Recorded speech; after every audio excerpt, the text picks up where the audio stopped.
Yo, some might say owning a Tesla is a dream. No gas, insane acceleration, and futuristic technology, but is it all sunshine and rainbows? After owning my Tesla Model 3, I've discovered some benefits and also some annoying drawbacks about owning a Tesla.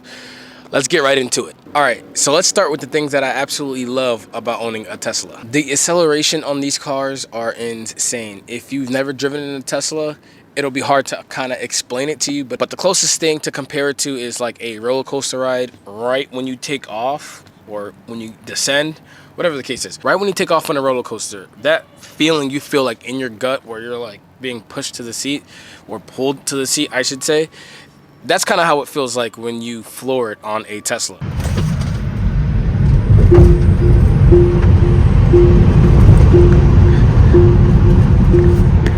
Another thing I really love about the Tesla is just the drive in general. I've said this in my past videos, the car is extremely smooth. If you remove the charging situation, I feel like this car would be the perfect car for road trips just because of how smooth and comfortable the ride is. And the car is also completely silent unless you're reversing. If you're reversing, there is a humming sound that can also be turned off. But besides that, the car is extremely quiet. The next thing I really love about the Tesla is the minimal maintenance cost. So I drove a Honda before this, and you can't get any more reliable than a Honda. You take the oil changes, all the little stuff that I had to change here and there, maybe the spark plugs, ignition coils, all that little stuff. There's none of that in an EV or a Tesla. You don't gotta do none of that. No oil changes, no ignition coil changes, no spark plug changes. So your normal maintenance that you would have to do in a normal car, a gas car, you're not really worrying about that in a Tesla. No engine repairs, nothing, none of that. So that could save you a good chunk of money right there. The next thing we'll talk about is the technology about the Teslas. What's cool about the technology is everything is operated on the screen, and they have software updates that you can update your car with, and this will continue to keep your car up to date. And Tesla is constantly adding a bunch of new features to the car, which is pretty cool because this car is not the same technology-wise from when I bought it a year ago, which is pretty cool. Now, the next pro that we're going to talk about, which is probably the biggest pro of them all when it comes to any EVs or Teslas, I'm sure you guys will never guess which one I'm going to bring up next, is the gas savings. Now, I don't have exact numbers for you guys. Tesla provides some estimated savings so you guys could, feel better about yourself that you're saving some money on gas. So as you see right here, total spent on charging, $1,900.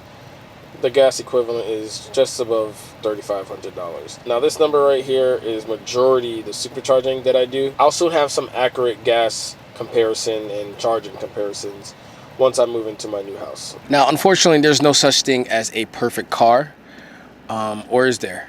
To me, one of Tesla's biggest problems was the lack of supercharging that you may find. Where I live, I'm kind of more on the west side of my city, and there's not a lot of superchargers over here. If I want to go supercharge, I have to drive all the way to the east, and that could be a hassle sometimes. So the next flaw that Teslas have is the battery degradation. Luckily, I'm not really experiencing that too much with this car, fingers crossed. But basically, the battery is just going to degrade, just like everything else in this world. And yeah, you're going to end up needing a new battery sooner or later. The next thing I don't like about the Tesla is the paint quality, and you can see it right here. So this bad boy you see right here came from a rock that came off of a truck. And honestly, I've never owned a car where the paint got chipped so easily. And I drive on the highway all the time with all my cars. So the next thing that I really don't like about the Teslas is how expensive the insurance can get. Now, when I had my Honda before, I was paying around $100, just north of $150 in car insurance. When I got this Tesla, it was like $100 more expensive, almost $150 more expensive. And I mean, it's understandable. These cars, I guess, are expensive to make, but that's something to keep in mind when you want to talk about moving from gas to an EV car, specifically Tesla. When I was doing my research, everyone was talking about how much money you're saving, but no one really spoke about the insurance side of Teslas. So keep that in mind if you are looking to buy a Tesla. Another con or flaw that most people talk about with their Tesla is the autopilot and how it doesn't do a good job with watching out for potholes and other things on the road. Although I only have the auto steer, which is kind of like the full self-driving, but without the car turning by itself, turning the blinkers on by itself, which is basically a few steps under the full self-driving. When Elon gave everyone the free full self-driving for a month, I did experience some of these issues where it would drive right through a pothole, and I'm talking about a deep one. And it wasn't as accurate or aware of what was going on around me. Obviously, it's a computer, but when the full self-driving first came out and was a thing, people were promoting it as something that, oh, you can just let it drive by itself and you can chill, you can relax, but it's nothing like that. Not that it should be, because people would definitely take advantage of it. If Tesla could figure out some way where the car could either avoid potholes or just be more aware of what's around, I feel like that'll definitely make a lot of Tesla owners and drivers a lot more happier. Now, this next one might be a flaw to some people, but not to me, but to some people, is the lack of physical buttons to touch. Me, I like this futuristic look. I like that it's very, very simple. I like to think that simplicity is key. So the fact that there's not a lot of buttons on the Teslas besides these two things here and this, I kind of like that personally. I know some people don't, but to some people that could be a con. So I just thought I'd throw that in there. Overall, I love my Tesla, but it's not for everyone. If you want the cutting edge technology, you want the low maintenance costs and the crazy accelerations, it'd be amazing for you.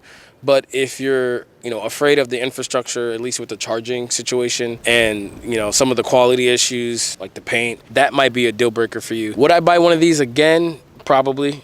I would love to get my hands on the Plaid, but I would definitely recommend going in knowing all the downsides of a Tesla. What's your biggest pro or con about Teslas? Be sure to drop it down in the comment section below, and I will see you guys on the next video. Oh yeah, and subscribe.